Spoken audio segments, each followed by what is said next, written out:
എവിടെ പോയാലും ഇത് പറയണം. ദൈവം തലവര തിരുത്തും, ദൈവം അനുഗ്രഹിക്കും, ദൈവം ഏറ്റെടുക്കും, ദൈവം സഹായിക്കും, ദൈവമേ എന്നെ അനുഗ്രഹിച്ച് എൻ്റെ അതിരുകൾ വിസ്തൃതമാക്കണമേ എന്ന് നമ്മളിത് ആഗ്രഹിക്കുമ്പോൾ വിശ്വസിക്കണം, കർത്താവ് ഏത് പ്രതീക്ഷയേറ്റ സാഹചര്യത്തിൽ ഇടപെടും. അതുകൊണ്ടാണ് നമുക്കതുകൊണ്ട് യെശയ്യാ 54 തിരിച്ചു വരാം.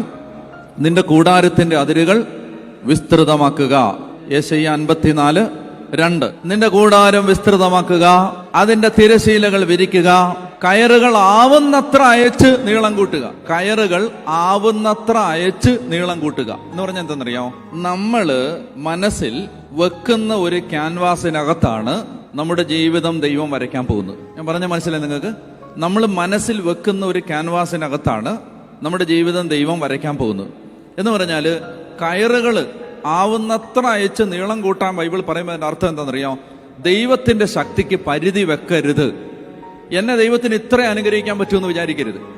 ദൈവത്തിന്റെ ശക്തിക്ക് പരിധി വെക്കരുത്. എന്നെ ഇത്ര അനുഗ്രഹിക്കാൻ, അതായത് ഇത്ര ഇപ്പൊ ഇച്ചിരി പ്രശ്നമുണ്ട്, കുറച്ച് പ്രശ്നമുണ്ട്, അപ്പൊ അതുകൊണ്ട് അതൊക്കെ ഒന്ന് മാറി വലിയ തട്ടിമുട്ടും വലിയ പരിക്കില്ലാതെ, അങ്ങനെയല്ല.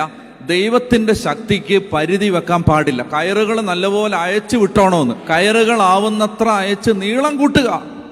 എത്രയും നീട്ടി കയറിടാമോ അത്രയും നീട്ടി. നിന്റെ ഈ കയറിടുന്ന പറഞ്ഞാൽ എന്തിനാ കയറിടുന്നേ? തൂങ്ങാനുള്ള കയറാണ് ഇത്, അല്ലേ? പിന്നെ എന്തിനുള്ള കയറാ ഇത്? കൂടാരം. മനസ്സിലാവുന്നോ?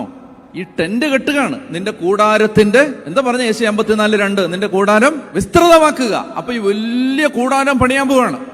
അപ്പൊ കൂടാരം വിസ്തൃതമാക്കുക, തിരശീലകൾ വിരിക്കുക. തിരശീല എന്ന് പറഞ്ഞാൽ ഈ തിരശീല, ഈ കൂടാരം അടിക്കാൻ ഉപയോഗിക്കുന്ന അതിന്റെ ആ ടെന്റിന് ഉപയോഗിക്കുന്ന ആ ഷീറ്റ്, ആ ശീല, അതാണ് ഈ തിരശീല. അപ്പോ ആ തിരശീലകൾ വിരിക്കുക. ഇനി കയറുകൾ ആവുന്നത്ര അയച്ച് നീളം കൂട്ടുക. അടുത്ത വാക്യം, കുറ്റികൾ ഉറപ്പിക്കുക. അത് വളരെ പ്രധാനപ്പെട്ടതാണ്. ഈ കയറ് അഴിച്ച് അങ്ങോട്ട് അയച്ചു വിട്ടോണം, പക്ഷെ എന്ത് ചെയ്യണം? കുറ്റി ഉറപ്പിച്ചോണം. എന്താണ് ഈ കുറ്റി? ഈ കയറ്, അതായത് വിശ്വാസത്തിന്റെയും പ്രതീക്ഷയുടെയും പ്രത്യാശയുടെയും ദൈവത്തിലുള്ള ആശ്രയത്വത്തിന്റെയും കയറ് അയച്ച് മാക്സിമം അയച്ചു വിട്ടേക്കണം. പക്ഷെ കുറ്റി ഉറപ്പിച്ചോണം. എന്താ കുറ്റി? കുറ്റി എന്ന് പറഞ്ഞാൽ നമ്മൾ ദൈവത്തിലുള്ള ആശ്രയമാണ്. ദൈവത്തിലുള്ള ആശ്രയം. ഞാൻ പറഞ്ഞില്ലേ, ആ മാൾട്ടയിൽ വേദനിച്ചുകൊണ്ടിരുന്ന ആ മനുഷ്യൻ, അവൻ ഉറപ്പിച്ച കുറ്റി ഏതാ? എല്ലാ ദിവസവും ബൈബിള് വായിച്ചു, എന്നും കുർബാനയ്ക്ക് പോയി. കുറ്റി ഉറപ്പിച്ചിട്ടാണ് അവൻ കയർ അയച്ചു വിട്ടുകൊണ്ടിരുന്നത്. അടിസ്ഥാന ആത്മീയതയാണ് ഈ കുറ്റി.